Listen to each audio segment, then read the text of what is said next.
Good evening, and welcome. Tonight we're going to be venturing into the depths of the woods because there are cabins here waiting for our arrival. I hope you're ready because it's time to get comfortable and that the darkness take control.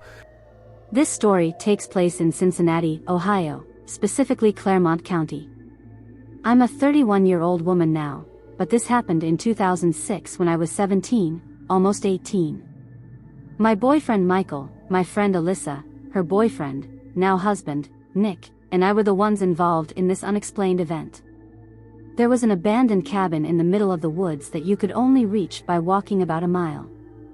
The area was filled with abandoned cars, an ambulance, tractors, and even a short school bus, all covered in bullet holes.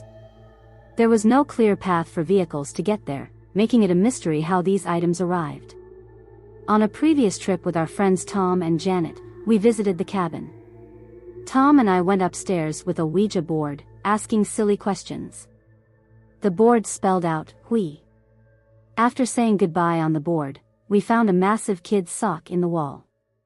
We were startled when a clock started ticking, and I smashed it to pieces. However, when we went outside, we heard the clock ticking again, even though it had been broken. We also found an outdoor cellar with a child's boot containing a bone, which spooked us enough to leave. Later, we told Alyssa and Nick about the cabin and our eerie experience, and they decided to check it out with us. We spent a day at the lake, then headed to the cabin in the evening. We had to walk through 2 large drainage tunnels to reach it. When we arrived, something felt different, though I couldn't pinpoint why.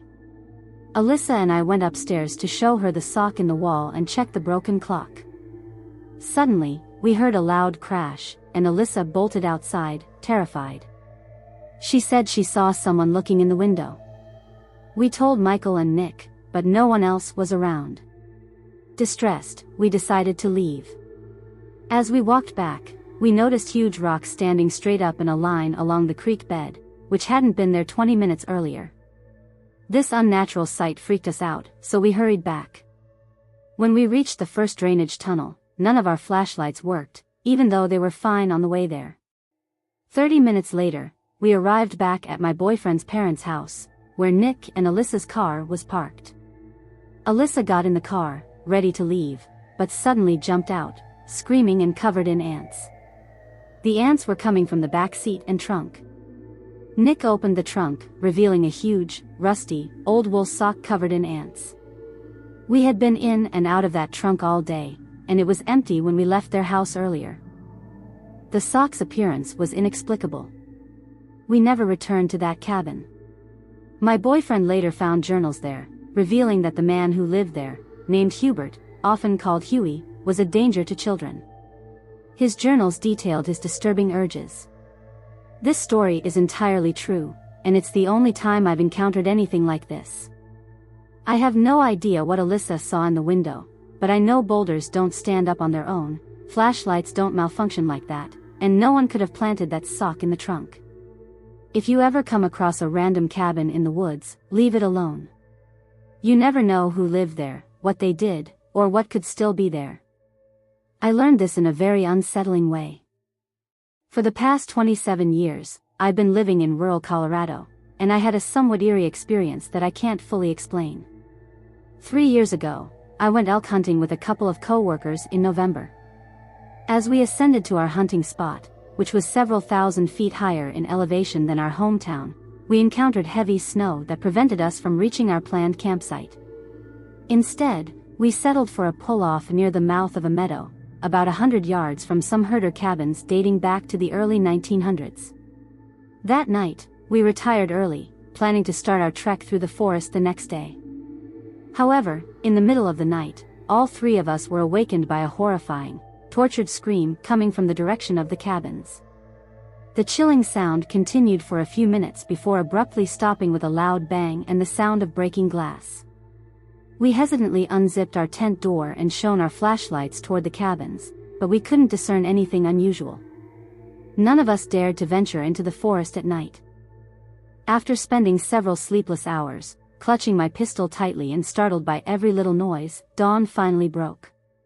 We decided to investigate the cabins but found no tracks in the snow around them, not even animal prints.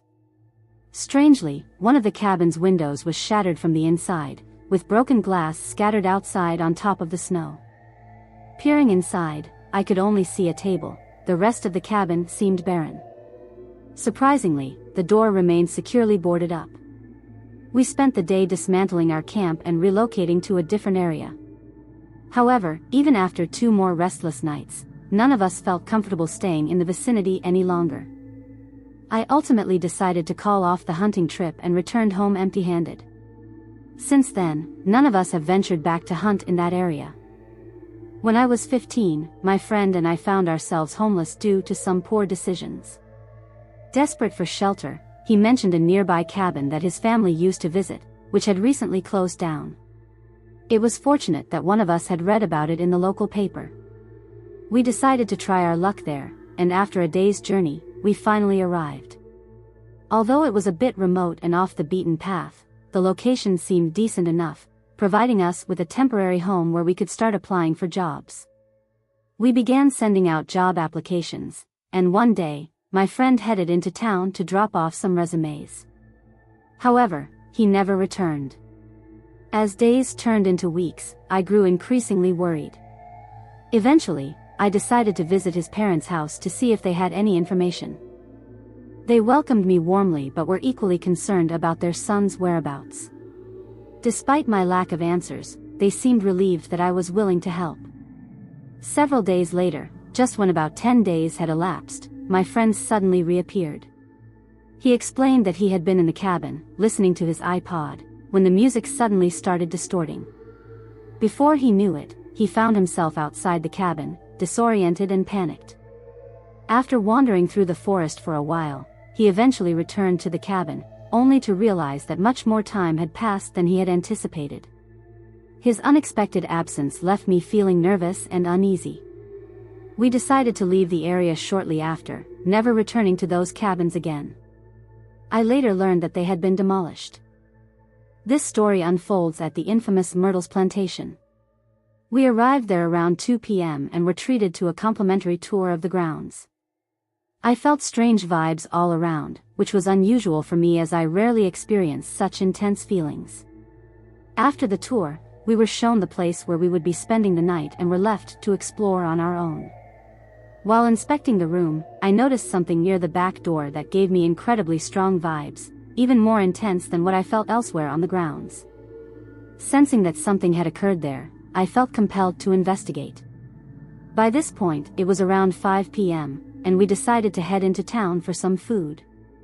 Upon returning around 6:30, we were approached by a friendly woman we had encountered earlier, who knew of our interest in the paranormal.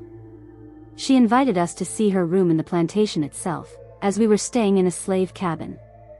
Intrigued, we accepted her invitation. While her room seemed fairly ordinary, I felt an overwhelming sense of dread upon entering the bathroom. Although I couldn't pinpoint any specific event, I sensed a malevolent presence there. We didn't linger in her room for long, but it was an interesting experience. After about 10 to 20 minutes, we returned to our cabin and settled in for the night. Despite the eerie vibes, my sister and I decided to play a game called foryou to pass the time. However, as midnight approached, we heard the rocking chair on the front porch creaking rhythmically, despite the absence of wind. Feeling unnerved, I decided not to mention it to my sister, who quickly fell asleep. However, I struggled to sleep as I heard footsteps outside and smelled a faint rosy scent, often associated with spirits. This unsettling event occurred around 1 a.m., and I didn't manage to fall asleep until around 3:30. The next morning, we joined others for breakfast at the main house, where we shared our experiences. Hearing their terrifying stories, including encounters with unseen entities and strange occurrences, only added to our unease. After breakfast, we returned to our cabin, where we spent some time playing games before an argument between my sister and mother seemed to trigger paranormal activity, with the bathroom faucet suddenly turning on and off by itself. Terrified, we hastily left the cabin, reflecting on the chilling experiences we had just encountered. It was a night I'll never forget, being alone in that haunted cabin in the middle of nowhere, realizing I wasn't truly alone.